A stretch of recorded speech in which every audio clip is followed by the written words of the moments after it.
Sure thing. Awesome. Welcome, everybody. I'm excited to welcome you to this year's Reed Fink Award Talk.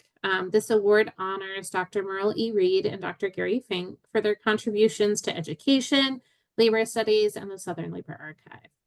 Professor Merle E. Reed and Gary Fink were instrumental in the establishment and development and use of the Southern Labor Archives at Georgia State University from the early 1970s. In their honor, this fellowship of at least $500 is awarded annually to individuals whose research in the Southern Labor Archives will lead to a book, article, dissertation, or other substantive product. And recipients are required to give a presentation about their research to the Georgia State community. I'm Lisa Vallon. I'm the Southern Labor Archivist, and today we are joined by Renny Hahamovitch, who researches the history of the space age in the Soviet Union and the United States. His particular interest is in how the Soviet and American space programs planned around the future, reconfigured technologies, society, and economies around the massively ambitious enterprise of space exploration, and how that relationship to the future disintegrated and was reformed as both space programs collapsed in the late 1960s and early 70s. He approaches this history as a social historian, investigating how Soviet and American society transformed in big and small, in orbit, the workplace, and even in the home. His talk today, The Space Age on Strike, explores not just the space race, but also the struggle at home as American rocket workers rebelled again and again through hundreds of strikes over the 1960s as the federal government attempted to American industry into the space age. In tracing this forgotten episode of labor unrest, he argues how this conflict centered on competing material conceptions of the future between workers, employers, and the government. All right, I will turn it over to you. Thanks so much, Lisa, and thanks everyone for coming.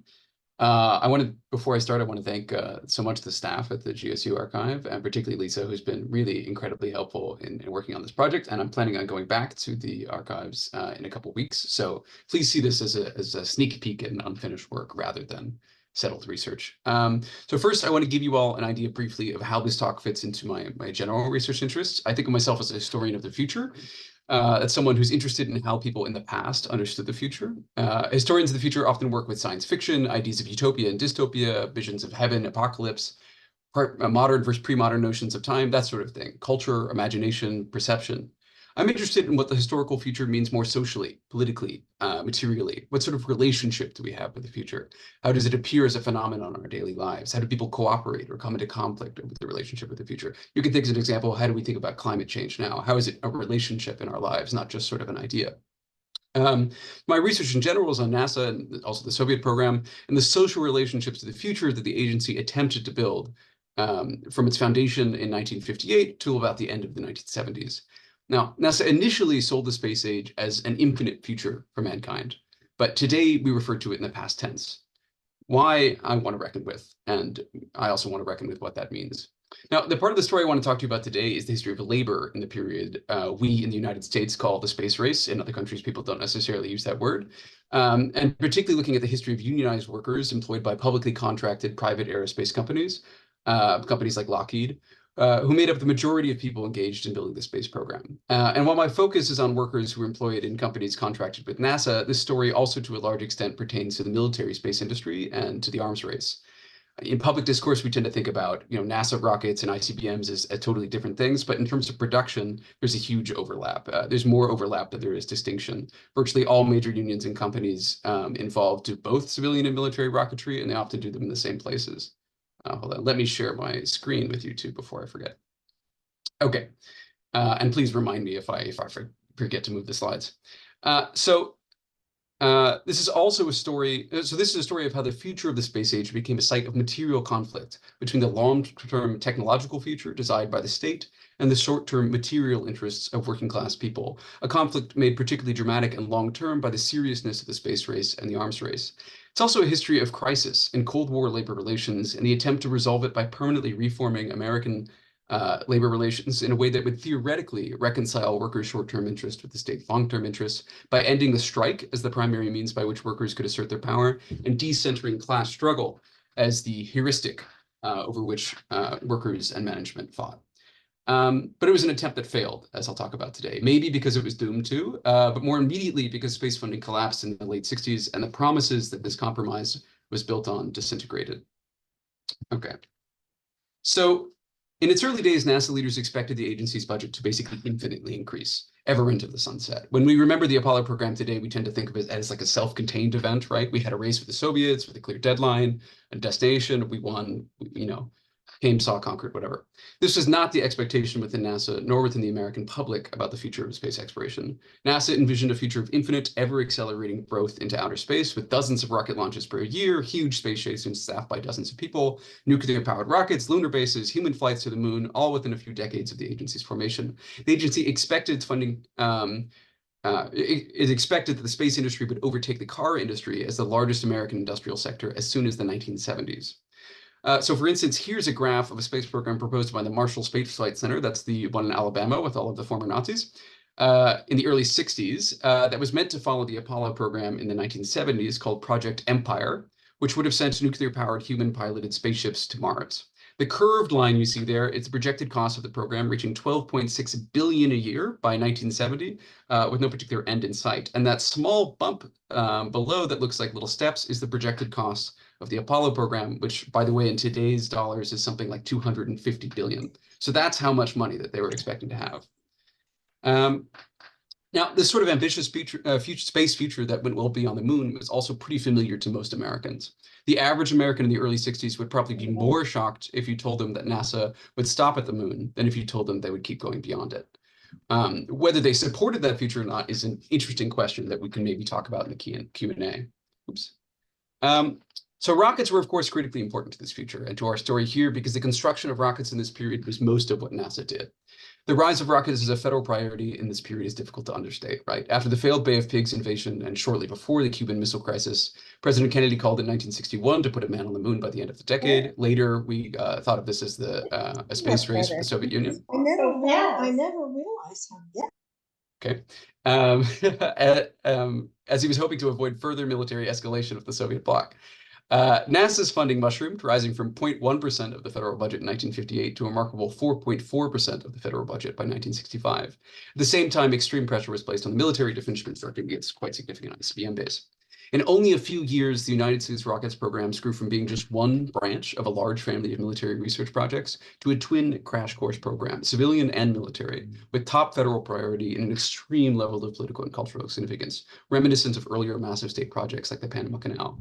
The success of rockets became tantamount to American technological progress, global military power, ideological certitude, and cultural superiority. Rockets almost overnight came to represent the extreme imaginative limits of the mid-century American state, incarnations of both the apocalyptic ability to destroy the Earth and the millenarian goal of conquering other worlds. These machines were both sacred and profane, the infinite ambitions of capitalism combined with the limitless anxieties of nuclear war. Oops. I gotta get better about doing that. Okay. According to one federal observer in the American rocket industry, its creation was the largest construction project ever undertaken in the United States. The military ICBM program alone, he explained, was unparalleled in the history of the war. Not even including NASA, we will, quote, use enough structural steel to build 10 Empire State Buildings, 81 United Nations buildings, enough concrete to build 7 Pentagons, enough air conditioning for 28,000 homes, enough material to pave 400 miles of 2-lane highways, and enough power to light up a city of 250,000 people. The sprawling facilities of the new rocket industry would cover something like 100,000 square miles scattered across the country. And because the civilian and military workforces overlapped quite a bit, it's difficult to estimate how big they were. But at its height, we know that the DoD rocket program directly or indirectly employed through contractors about 400,000 people, and similarly NASA about 420,000 people.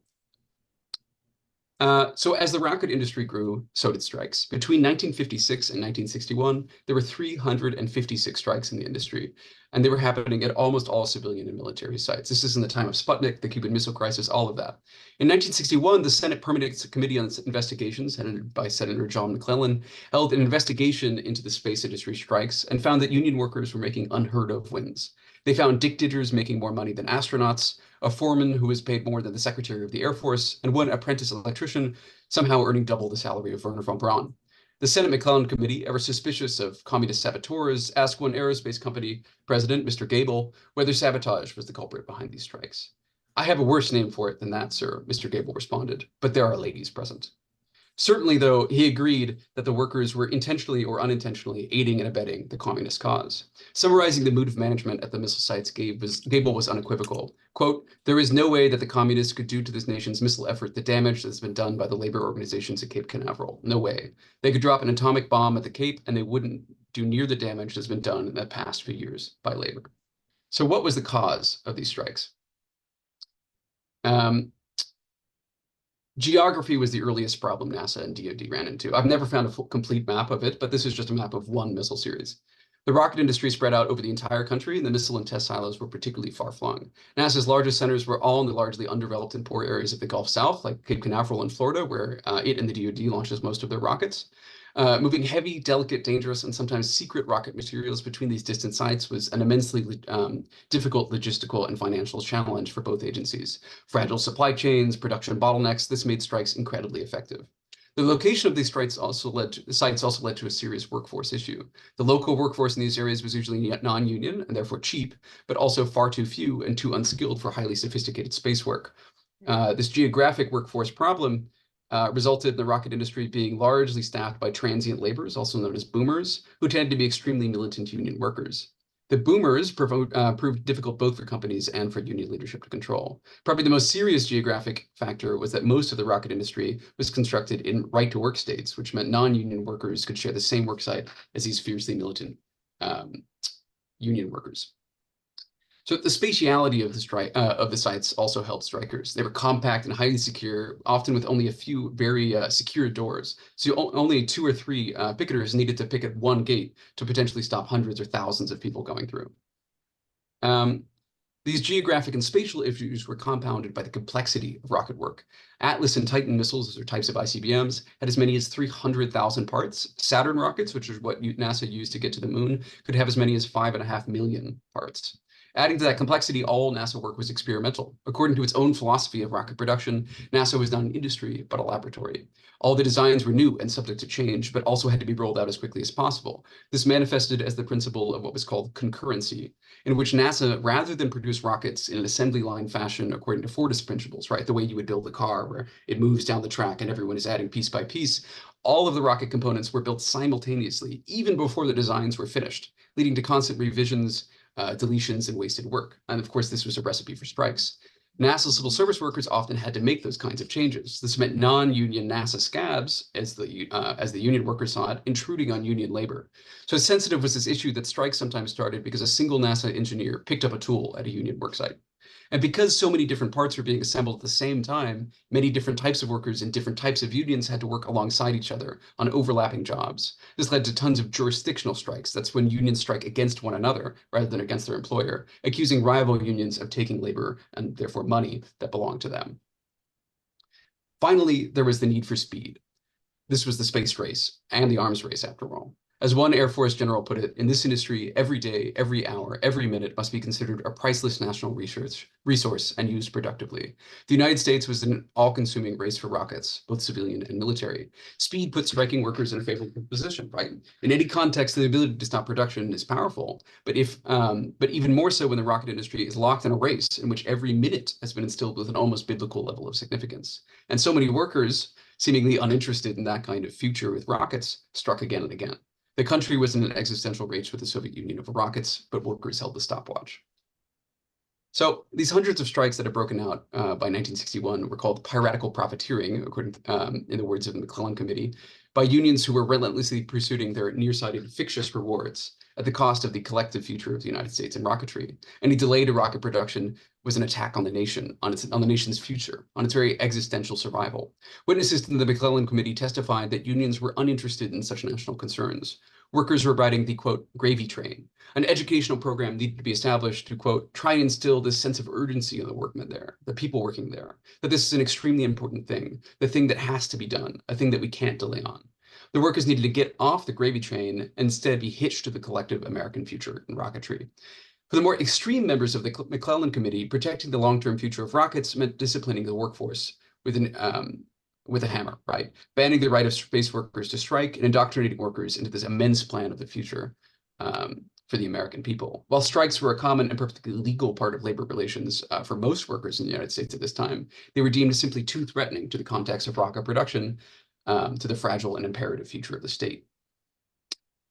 But some on the government side argued that the, quote, nearsighted goals of the workers were perhaps not so fictitious, and thus getting them to stop striking would require a more nuanced approach than simply demanding their subordination. Paul Stiles, a former union organizer NASA hired as its labor relations chief, argued that workers simply could not be convinced of the supreme imperative of rockets because they had a different conception of the future. They didn't align with these sort of abstract interests. The only interest of workers, according to Stiles, was in getting, quote, more. This was a reference to a speech by AFL leader Samuel Gompers in 1916.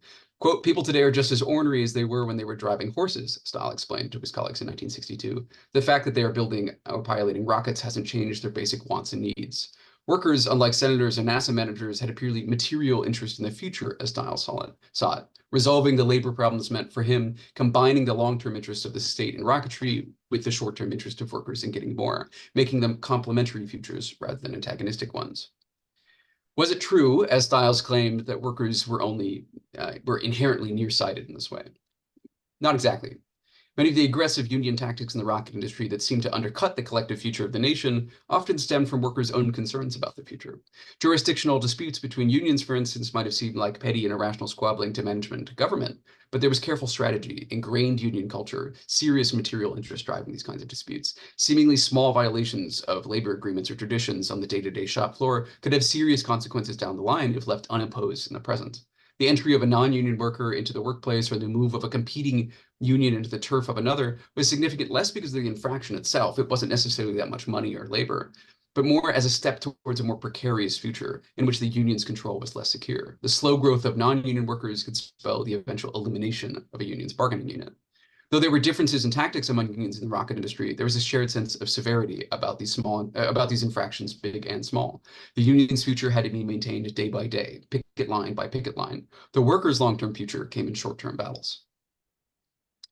The future was also an intellectual and a strategic concern for union workers, not just the concern of workplace tactics.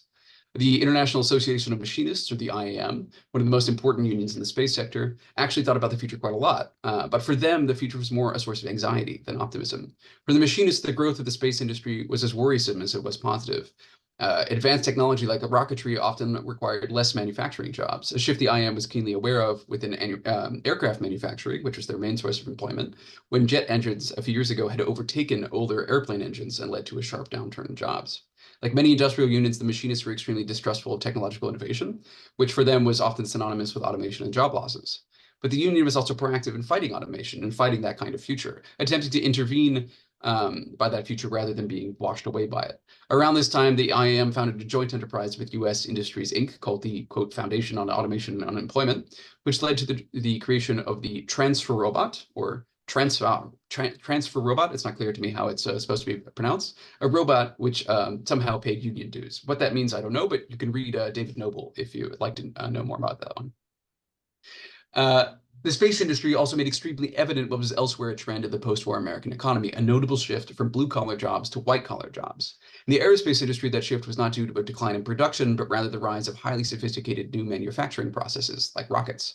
Unionized blue-collar jobs could disappear, or even more unsettlingly, IAM workers could be upskilled into salaried employed workers outside of union bargaining contracts. Another particular concern for the unionists about the future of the space industry was its explosive growth.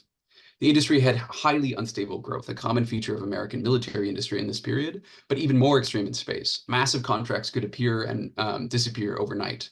10,000 jobs could disappear in California to be replaced by 20,000 jobs in Texas, which might be okay for NASA and the companies who had those jobs, but it would leave California workers high and dry. The machinists targeted this instability as a serious issue. If the federal government prevented space workers from striking, then this would mean, according to the IAM, quote, a government program of unemployment insecurity for the very workers whose efforts contribute to security. A future of positive growth for the rocket industry did not necessarily equate to a positive future for its workers. Attempting to relieve such anxieties, the demands space workers had in strikes were often claims on that sort of future. Automation and growing unemployment threatened to take their jobs. They demanded layoff benefits. Deskilling threatened to weaken their labor power, and so they demanded workplace education. Education and upskilling threatened to reduce their membership through promotion, and so they demanded the unions be allowed to unionize white-collar employees. The space industry was unstable, so they demanded job security, benefits for relocation and transportation, and greater industry stability. The rapid growth of the industry was not necessarily a boon for them. Workers had to make that growth serve them, and they did that through strikes. They wanted better pay, better benefits, better education, better job security, a better tomorrow, not a better day after tomorrow, like NASA was promising. Now, it's still reasonable to say, though, that Stiles was right that workers had in their mind envisioned a short-term future, understanding the goals and the threats against them within an immediate horizon of action, bound to contract cycles and spontaneous action in the workplace. But I would add in tune with deeper concerns about the future that unions were sensitive to. Regardless, because workers' main leverage was the strike, the short-term future had to come directly at the expense of the long-term future of the country in rocketry, and particularly at the expense of the highly ambitious but fragile NASA. An impossible barrier, these strikes, though particularly perfectly legal and conventional with American industry, were in the view of NASA an impossible barrier for its long-term future in space. A rocket with 5.5 million parts built on a rush deadline cannot suffer work stoppages. Thus, these workers, seemingly uninterested in that long-term future, had to be bound to it. The future of workers in the state had to come together. So shortly after the first Senate hearings on labor issues in the rocket industry, McClellan introduced a bill to outlaw strikes in strategic defense industries like space, to outlaw them entirely, and to handle labor disputes through compulsory arbitration. The Secretary of Labor at the time, Arthur Goldberg, however, himself a product of the labor movement, urged President Kennedy to pursue a more horizontal solution that emphasized collective decision-making. A day after JFK proposed the United States should put a man on the moon by the end of the decade, he founded the President's Missile Sites Labor Commission, or MSLC, it's kind of a mouthful, an emergency tripartite committee of aerospace companies, union leaders, and government to avoid as much as possible space industry strikes.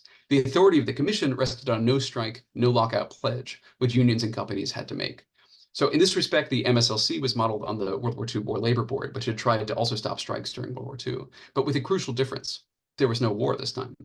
While political leaders frequently insisted that ICBMs and NASA rockets were required for confrontation with the Soviet Union that was like a war, the country was not actually in a war. Convincing workers of the necessity of wartime measures in a time of peace was both the great challenge the MSLC faced and the only true power it wielded. The sole pressure it could exert was, in the words of the MSLC leaders, the conviction that the national interest was paramount. While union and rank and file needed to be convinced, union leadership was already on board and signed on to the no strike pledge immediately.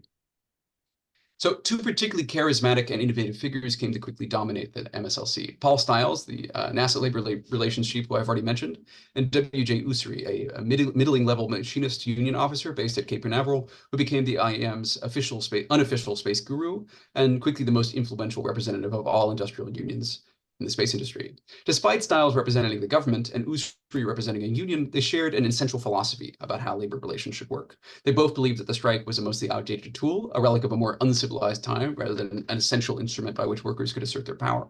Collective bargaining, which they thought could exist independently of strikes and beyond class struggle, was at the center of their philosophy, and they, as negotiators, the center of political and economic change in the country.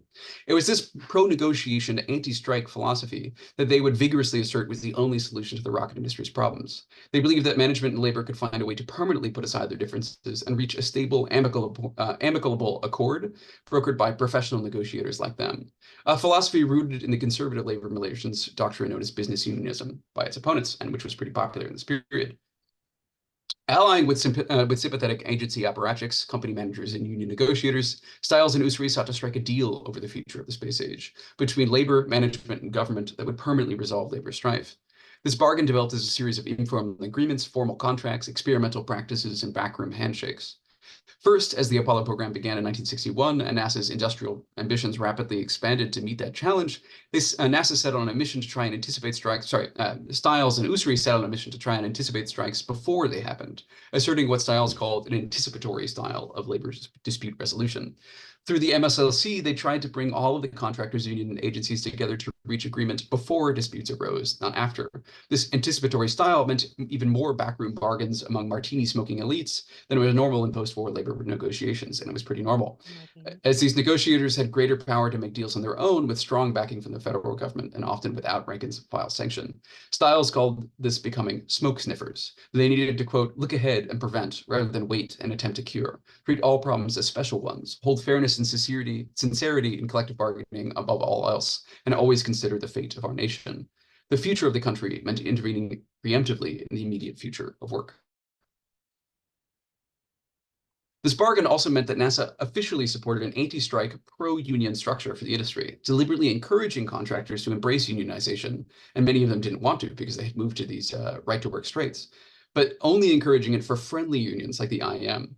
It also meant giving favors to cooperative contractors and unions. For instance, before it was public knowledge, Stiles leaked to USRI that NASA would be opening a new plant, Michoud, I think that's how it's pronounced, in the suburbs of New Orleans, giving the IAM first dibs on new bargaining units there. Stiles was offering the machinists a jumpstart on the space industry of the future with all of its interplanetary ambitions through this deal. Michoud, Stiles promised, would be a permanently important facility in the long term, not only central to the lunar program that was going on at that time, but even to the larger rockets and other advanced missions that would be built after Apollo, decades into the future. Stiles' leverage was the infinite growth NASA was anticipating. Ultimately, the most significant solution Stiles concocted in league with USRI was a series of what was called project stabilization agreements, a master contract for each rocket site that would bind all labor contracts between unions and contractors, and dictated a baseline of wages, benefits, and working conditions to which both companies and workers could appeal. It granted workers a slew of impressive benefits, including regulating hours, work shifts, holidays, lunch breaks, overtime, travel pay, wages, safety, health, sanitation conditions, apprenticeship programs, and much more. The first stabilization agreement was established at Cape Canaveral, the heart of labor strife in the industry, and seriously lessened tensions as soon as the negotiations for it began. When it was signed, Stiles set about trying to establish the same agreement at the rest of the NASA facilities. Through such backroom wheeling and dealing and copious martinis, the number of strikes across the missile sites plummeted in the first 2 years of the MSLC, with 99.92% of all labor hours worked without incident in 1963. Secretary Goldberg commended space workers for responding, quote, so magnificently to his country's call for an all-out effort in the space industry. Both labor and management were continuing to realize the, quote, sense of overriding responsibility to the national interest and the maintenance of the strength of America in every aspect of our national life. Workers had to realize that they literally held the future of American national security in their hands. The ICBM was the major deterrent force of the future. Stiles simply explained that NASA was imparting to its workers that, quote, every day saved from lost time column helps us get to the moon one day sooner. Some participants in the MSLC felt that the system being built here might not just be a temporary compromise for the rocket industry, but a permanent solution for the problems American management and labor faced in the Cold War. The growing consensus of the commission was that the experimental solution for the rocket industry might, quote, in fact, be a model for the entire country. The MSLC continued to reiterate that the collective American future had to come before the short-term material interests of workers. Quote, because of the staggering responsibilities and the immediate and long-range objectives of both the missile and space programs, the hundreds of millions of dollars involved, and the implications for every person in the world, one fact stands starkly clear. There was no room in these programs for work stoppages and the resultant grave threats they posed to national security. It seemed that though their mission had been successful, the collective future of the nation and rocketry had been secured. The IM flourished in the space industry under USRI's guidance as he facilitated serious material gains for the Union through his more friendly relationship to management and to NASA. It helped that the IM was probably the most cautious and conservative of major unions in the aerospace sector, with only one strike in the record at Cape Canaveral. IM leadership in USRI encouraged locals to be as friendly as possible in dealing with management and government. Though the aerospace locals were more difficult to control than in other industries, USRI had an easier time of it in the IAM because, as he admitted, the IAM was a rigidly hierarchical, centralized organization in which orders came down from the top and harsh crackdowns on rebellious lodges were common. Being so absorbed into the new industry also changed the union, as its horizons shifted to match that of the federal government. Looking at high diversity and professional employment in the space sector, IAM organizers sought new members in different sectors outside of classical industrial work, often which included many more women workers. And seeing firsthand the rapid rise of federal employment in the space sector, the IAM set its sights on recruiting federal workers. The machinists even opened up a local for NASA civil service employees, though this seems to have folded at some point. And because the federal government forced, at least in principle, racial integration on its contractors, the machinists started to seek out non-white workers, which were previously where previously the IM had been the poster child of a racist segregationist union that only feigned integration when it had to. Now seeing their fate tied to that of the space industry, the IM's political wing also took staunch political positions in favor of the expansion of NASA, as well as the military, and its long-term goals. The machinist interest now meant, in USRI's words, becoming, quote, an ever-increasing number of craftsmen who can turn coal of unformed metal into a craft capable of circling Mars. In 1964, the union officially adopted a new name, the International Association of Machinists and Aerospace Workers, reflecting this advance into the space industry. By 1965, the IAM had grown to represent 70% of all aerospace workers in the country and had become the country's fastest growing union in a period otherwise marked by stagnation for the labor movement. In only a few years, it had gone from being having a modest-sized membership in rocket work to being the union of the space industry, not through militancy, but through the sacrifice of militancy. The first American in space, Alan Shepard, was an honorary machinist. His membership had been granted by Usry himself, who had become a personal friend of the astronaut corps. He had taken Shepard outside, given him a wrench, had him turn a nut, and declared him the first mechanic in outer space. An era of anxiety had given way to an incredible space age boom. The bargain struck by Stiles, Usry, and their allies had proven effective, obviously, but it didn't quite work as advertised.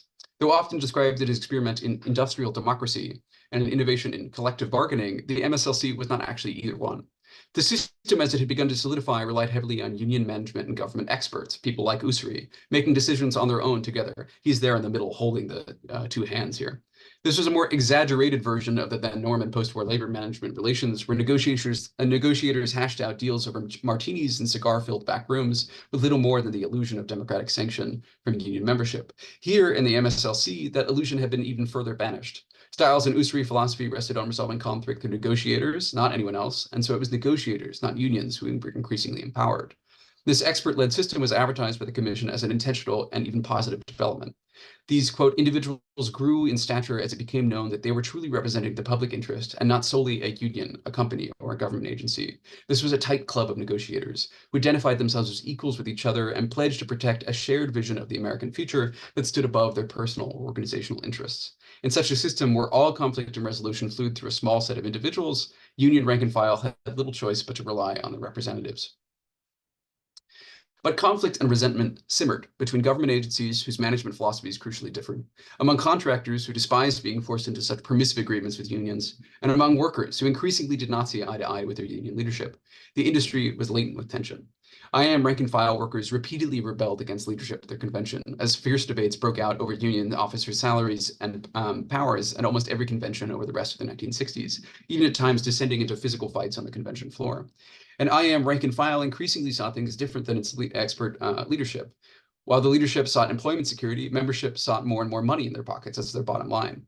Quote, as long as rank and file members remain employed, one IAM historian explained, they tend to be more interested in tangible, immediate rewards than theoretical future safeguards. Given the choice between better wages at once and less severance pay or supplemental unemployment benefits later, most were willing to let the future take care of itself. Stiles was perhaps right then that an interest in more rather than future security or benefits was determining workers' interests. As tensions were rising between the shop floor and the union leadership, a huge shock came to the space industry in 1965, when NASA's funding for the next fiscal year started to go down, not up. The costs of Apollo were starting to wind down on schedule, but the federal government was lagging in committing to any follow-up program in space to keep NASA going. As soon as its funding started to sink, as soon as the future of NASA started to no longer seem so bright, the strikes returned in force. The vast majority of strikes in the second wave were by workers on NASA contracts, not on DoD contracts, and many of them were at Cape Canaveral, the center of the space industry, as workers rebelled against the agency, NASA, rather than their employers. And the once cooperative machinists began to strike too, spiting the wishes of leadership and Usry. In the fall of 1965, IAM workers, demanding a union shop, a key demand of rank and file members, went on strike at Boeing across the country, including key workers at the Saturn rocket and on the Saturn rocket and at Cape Canaveral. While previous strikes had been local or regional affairs typically, this was the first truly national strike to hit the space industry. Usry and Stiles tried to stop the strike from shutting down even more NASA work, but too many honored the IAM picket line, including all the construction worker on NASA's Crawler transporter. That's the largest vehicle ever created, which moves the rockets around on the site. 2 months later, a huge IAM Wildcat strike hit the McDonnell Douglas complex in St. Louis as militant machinist stewards tried to get members to defect to a different union, the technical employees of aerospace manufacturers. This conflict lasted 3 years, eventually contributing to a split between the IAM and the UAW, who had previously been allies in the space sector. The IAM only managed to preserve the control of the membership in an election after those 3 years by 409 votes out of 18,000. This was extremely contested. The following year, 35,000 machinists shut down 60% of the US commercial airline industry, more than 250 airports, and 5 different carriers in what's called the Big Airline Strike of '66, one of the most notorious strikes of the 1960s. This strike also hit NASA hard, with the machinists picketing all entrances at Cape Canaveral, because the airline TWA was a major contractor for NASA launch operations. After weeks of picketing, IAM leadership, airline negotiators, and President Johnson, who had previously hosted talks between the parties at the White House, announced that they had reached the best contract ever negotiated in the industry, which union members promptly rejected at almost 3-1. Usry had to cancel a planned Labor Day celebration at NASA's Cape Canaveral as his own union members surrounded the complex. It was a turning point for the union, once so passive it was not even included in the MSLC strike statistics, quickly becoming one of the union's most notorious for striking. And because it becomes so large in the space industry and so centralized, it produced massive strikes that shook the whole sector. Over the late 60s, the bargains that had seemed to resolve the problems of the space industry rapidly disintegrated. After the first big stabilization agreement at Cape Canaveral, Stiles had struggled to get aerospace companies at other sites to sign on, as many of them were unwilling to recognize unions entirely. And companies started to repeatedly violate the agreements that were in place. Without the promise of ever-growing funding that NASA once had, Stiles had little leverage over companies or unions. Disagreeing with the anti-strike but pro-union system Stiles had tried to build, the head of labor relations at GE, probably the most notorious company in the sector, explained that they were willing to, quote, accept a strike if necessary to maintain their philosophy of not recognizing unions. For NASA, that kind of position was untenable. Stiles protested that while the company could shut down or move plants at will, NASA couldn't simply move a Saturn V rocket to a different facility. They couldn't accept strikes, but the companies could. Stiles, who was struck by a heart attack in 1965, also struggled to keep his own agency in line with his philosophy. Violating the MSLC agreements Stiles had tried so hard to build, NASA went back to the old method of using the NLRB and federal courts to put down strikes. An opponent of Stiles in NASA's Labor Relations Office increasingly rejected the authority of the MSLC and the stabilization agreements, arguing that these methods failed to recognize the true interests from the involved parties that could only be solved by business arrangements, not by Stiles' covenants. The MSLC itself fell apart when the Secretary of Labor, Arthur Goldberg, left office in 1965, though Usry was actually able to recreate it informally at Cape Canaveral, though of course significantly less powerful. In 1968, the IAM held its annual convention at the Conrad Hilton Hotel in Chicago, just a week after the tumultuous DNC convention in the same building where police had beaten protesters in the Battle of Michigan Avenue. In the hotel, with bloodstains still on the lobby carpet and the lingering stench of tear gas still in the air, IAM members voted overwhelmingly for a resolution commending the Chicago police as the union president, Roy C. Miller, denounced the plight of rioters, looters, and peaceniks who were trying to destroy the country.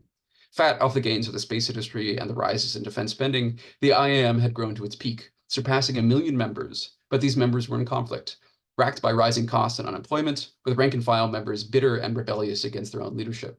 While other unions at the time were marked by similar strife, as left radicals and civil rights-minded unionists rebelled against conservative leadership, both the IAM officers and rank-and-file members seemed to be on the same page about the politics that they represented as the union of the aerospace sector, but just not on how to extract gains from that sector. Wages and benefits in the aerospace industry were now behind that of many others, as the no-strike deals that the IAM had entered stopped returning the gains they once had. In giving up the right to strike and relying on a management-friendly approach, the union had won a lot, but not enough to keep up with the changing times. And now they had far less power and much less unity to carry out any sort of coordinated campaign with both leadership and rank and file. As conflict in the IAM boiled to a tipping point, strikes repeatedly broke out across the space industry. Between 1961 and 1967, there were 458 recorded strikes in the rocket sites.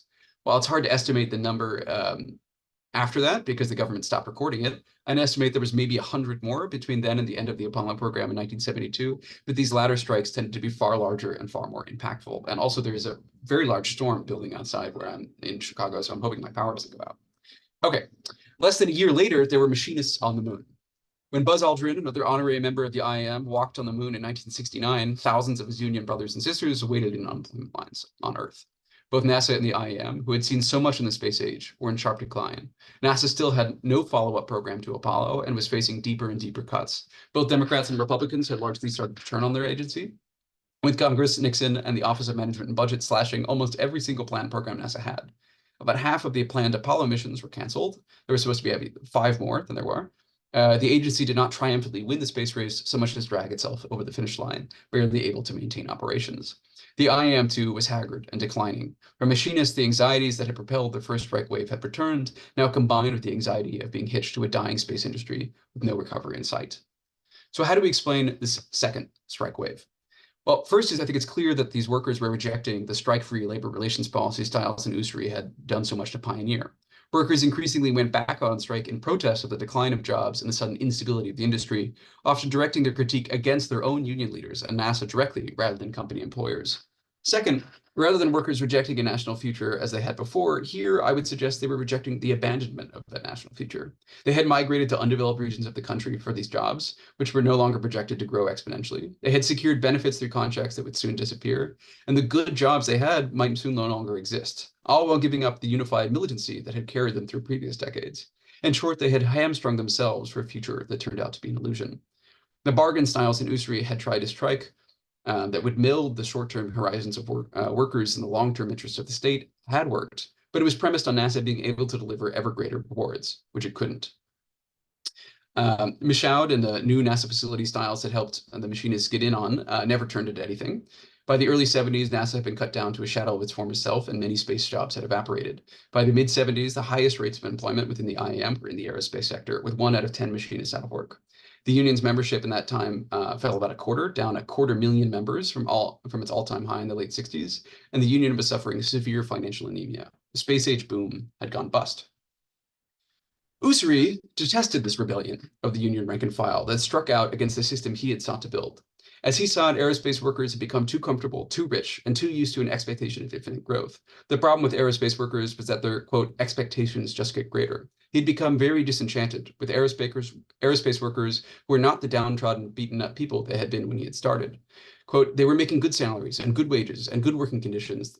Then they had a lot of holidays and paid vacations. They only wanted more and more. As Ussery saw it, workers had become addicted to the future. Months before the moon landing, Ussery left the IAM to become Assistant Secretary of Labor under Nixon.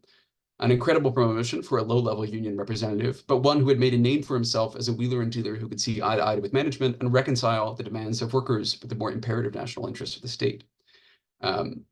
Was it true, what he said, that workers had gotten addicted to the future? Well, statistics published by the IAM and the decline of working conditions in the aerospace industry suggest materially this was probably not the case. Conditions had fallen quite a lot. But regardless, Ussery's perspective failed to acknowledge a situation he had helped to bring about. An addiction to the future is precisely what he and Stiles had tried to sell to the workers. So what do we make of this? To conclude, I'd argue that we can see in this history a dialectic between short-term and long-term material interests, which came into competition, but also synthesis. I think that sort of dialectic can exist in any kind of large-scale project, but in this case was made particularly acute and explicit by the grand timescale and infinite ambition of the space age, and made particularly serious by the combined existential threat of the space race and the arms race. This conflict of the future was not simply cultural abstraction or dreams of science fiction, but a material contest over how the future in space would be built and who would benefit from building it. At stake in any one collective bargaining agreement in the space industry were the looming futures of rocket development, nuclear testing, missions to the moon, regional industrial development, the lives of thousands of workers and their families, healthcare, retirement pensions, threats of war, arms treaties, and the colonization of other planets, all bound explicitly or implicitly in the dry language of labor contracts. The monumental significance and scale of this dawning space age imposed new meanings on the more mundane matters of the present, shifting the horizons of what could be imagined, won, and lost. For NASA, this material conflict with workers of the future of the space age that first surfaced after Sputnik 1 in 1957 presaged the public tribunal that NASA would face in the late 60s and 70s as Americans demanded that their massive investment in the space industry return material benefits. The MSLC, NASA leaders first encountered serious opposition to the utopian future they were planning on, a brick wall of labor opposition with staunch material demands that could derail this whole project if not appeased. In this experience, I think NASA had to learn how to speak materially to everyday Americans who, like rocket workers, were unconvinced by Walt Disney specials and World Fair exhibits. And how does this history relate to today in the current space industry? Well, a long period of quiet in the space industry seems to be starting to reverse as money once again flows into space due to the rapid rise of space commercialization. Publicly funded private space exploration initiatives like Elon Musk's SpaceX, and revitalization of government exploration under Biden through NASA's Artemis program, sort of a revival of the Apollo program, which aims to establish a permanent lunar base. The situation today, in which aerospace companies can exert far more political power in the sector than they once did, companies like SpaceX or Boeing, when they can exert far more political power in the sector than they once did and directly control far more of the space technological development than they once did, also perhaps mark a deterioration of conditions. Boeing, which of course, as we all know, has been plagued recently by several disasters, mismanagement, lawsuit, the mysterious deaths of 2 whistleblowers, has fared little better in space, having stranded, critics allege, 2 astronauts on board the International Space Station currently. You may have also heard that as of Friday, 33,000 machinists are on strike at Boeing, after 95% of members rejected a contract that had been endorsed by their union leadership. I think what this demonstrates is that it's clear that the problems of the rocket industry in the 50s and the 60s are still with us, as the future of the space industry remains a contested one. Okay, thanks so much. Thanks so much. This was an excellent presentation. Thanks. And yeah. It's, we all learn about the space race in school, but we never get to hear this side of it. And so it was very interesting to expand that knowledge. So we're in our Q&A section, so please put questions in the chat or raise your hand and I'm happy to unmute you. But to get us started, I have a few questions for you. So how does this story fit into the broader history of American labor during this same time period? Yeah, that's a great question. So I think that it fits really strangely. There's a lot of expectations that labor historians have about this period of labor history. One is that we tend to think of all of this military industry and a lot of new Sunbelt industries moving into the South, right? Moving into non-unionized right-to-work states where there isn't a strong union presence. And clearly that's not true in this case. There's incredibly powerful unions. Some of the most militant union workers are right here in the story. It's also strange because they're doing things that also don't fit with that history, right? So Usry, at least according to his claim, holds the first desegregated beating of any kind in Cocoa Beach near Cape Canaveral because there are Black workers in the NASA's workforce, and so he's willing to put them, bring them into the IEM, despite the fact that the Cocoa Beach, the town, is a staunchly Jim Crow town. And there's a lot of opposition from the local municipality for him doing it. And despite the fact that the IM is like one of the most famous segregated unions, right? It's also strange because there's this huge boom of strikes in a time that we think that there were no strikes. So if you look at a graph of strikes over time in US history, there's a huge bump after World War II when the War Labor Board ended. Unions had built up all of these demands because they weren't striking during World War II, and they all strike seeking a bunch of things, mostly benefits. And then the general assumption is they kind of lose that. I mean, they get some benefits, but they're not getting nearly as much as they want. Here, they're doing that again in a time that we thought that they had already lost this battle.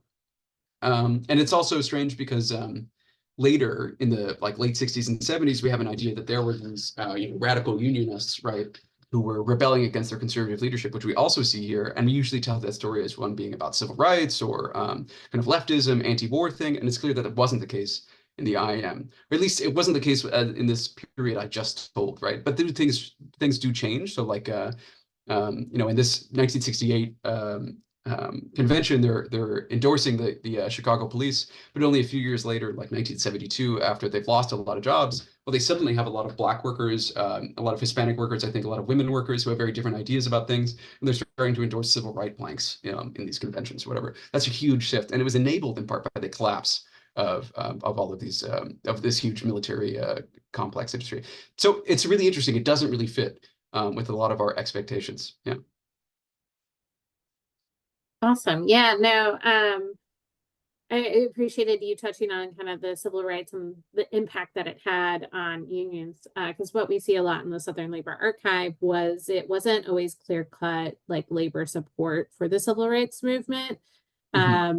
Some locals and unions, were all for it. The UAW was a huge worker, but huge supporter. But like you mentioned, the machinists were pretty racist, Yeah. and is reflected in words.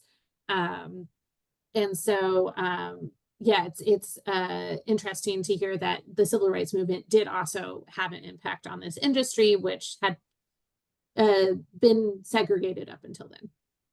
Yeah, Usry also, it's interesting. So he identifies himself as a racial liberal, as a progressive on race issues. Just this later, so what were his opinions at the time is kind of hard to say. But it's interesting that he says that he advocated for these things, at the time. But also, his boss was a member of the KKK, or former member of the KKK, the person above him in the chain of the union. And as late as 1987, Usry is saying, but there's a lot of fine people in the KKK. He regretted that decision or whatever, right? So there's an interesting ambiguity right there. So this is one of the people who is incredibly successful at racial integration, but is also in league with, segregationists, right? And in an industry that is incredibly segregated, right? How do we make sense of that? It's a lot like the story of George Wallace, right? Who's one of the most fierce segregationist politicians, and then who becomes an integrationist, right, for kind of mysterious reasons. Yeah. Yeah. Okay, so we got a couple of questions in the chat. The first one is, is Huntsville being a key town during the space race a result of the government looking for cheap labor? I would say yes and no. The government would say no, that's not why they did it. And of course, officially, the federal government was not supposed to discourage unionization.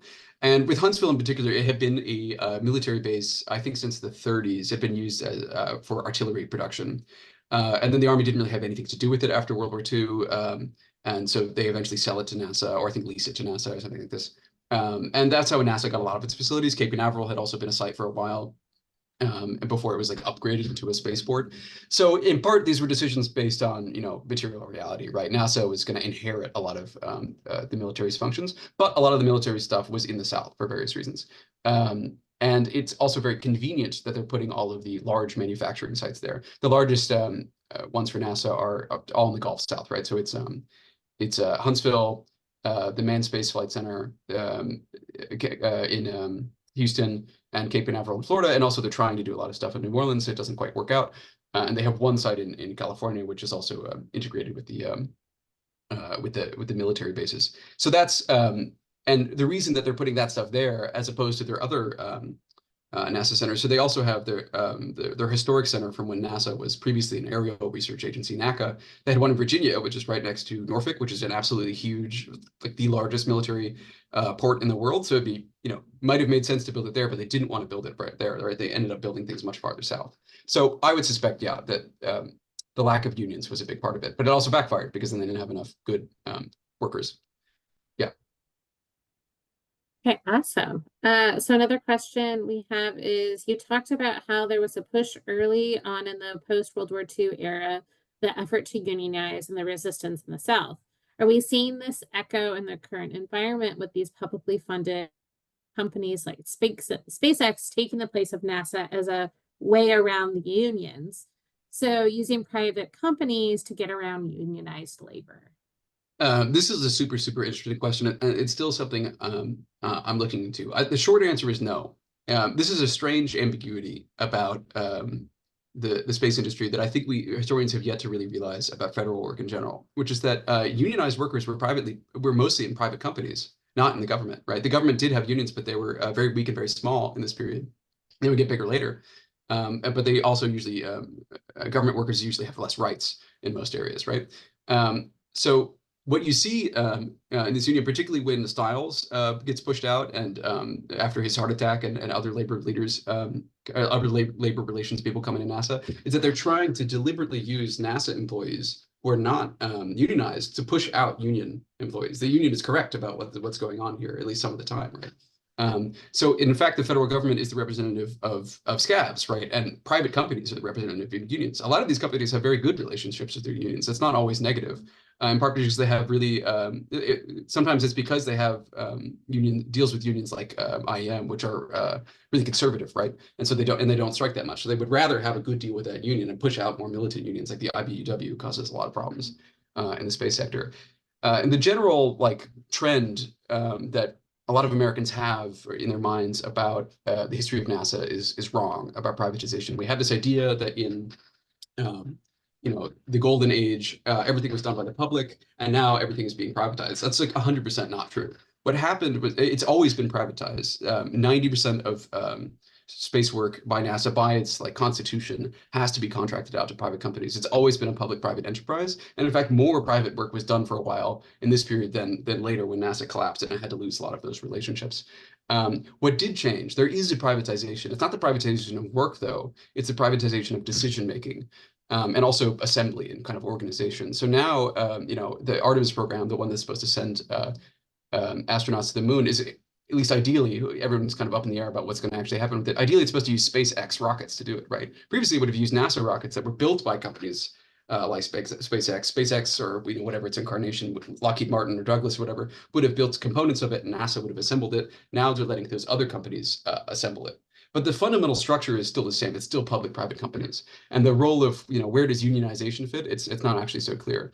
Of course, many of these companies, they're benefiting from the fact that the union movement has collapsed and doesn't exist in these or is weak in these states that it exists. But it's not quite as simple as the story as we think. A follow-up question to your saying being assembled by NASA in versus now, could that account for some of the quality control problems we've potentially been seeing, especially on Boeing's part? Yeah, I mean, that's what proponents of NASA say. I mean, NASA has to be very clear with, very delicate with its things. So, for instance, there's the media has alleged that Boeing has stranded these 2 NASA astronauts on the space station. They had gone up on a Boeing-built spaceship, not a NASA-built spaceship, but with one that's publicly, privately contracted and built that NASA ordered. It goes up there, there's problems, NASA decides not to use it, it gets sent back down. Now those 2 astronauts are up there without a means of getting home. So yeah, people allege that's what's happening. NASA refuses to say that that's true. They just say that they have made strategic decisions that, whatever, have delayed things, but they're not saying anything like stranded. Why do they not want to do that? Well, it's because they have a huge relationship with Boeing. Boeing has received more federal money than any other company in American history. I believe more money than any company in human history. It's something like $1 trillion has been received by Boeing over time. It's absolutely massive. It is the largest contractor of the US government by far. It can't be threatened. Right, and NASA knows that. It is far too deeply ingrained with it because of this relationship. But there were many people in NASA who disagreed with this, particularly a lot of the paperclip scientists, a lot of the German people who came over didn't quite understand these public-private relationships. So a lot of them are kind of protesting. They're like, why can't we do this ourselves? So there's this idea that in this period, I think it's still around, I'm not sure actually, what's called the in-house or the bench philosophy of NASA, which is that they want to do like 10% of the work. They want to do little bits and pieces of everything because they need to, right? They feel like that they have to have that authority over the work. Their work is a laboratory, right? And Werner von Braun is one of the people who really pushes that. He doesn't like to accept this idea that private companies can be told what to do. And they have examples of like they're digging, through things, checking things, and they're finding paper towels or whatever in the rockets and stuff like that. And then they have to piece everything together, and because it's huge conflicts and whatnot. So it's not totally new, but if things continue, maybe it suggests that things are getting worse. But of course, NASA also doesn't have a great track record either. We have the shuttle disasters and whatnot, right? So it's all a mixed record. Yeah.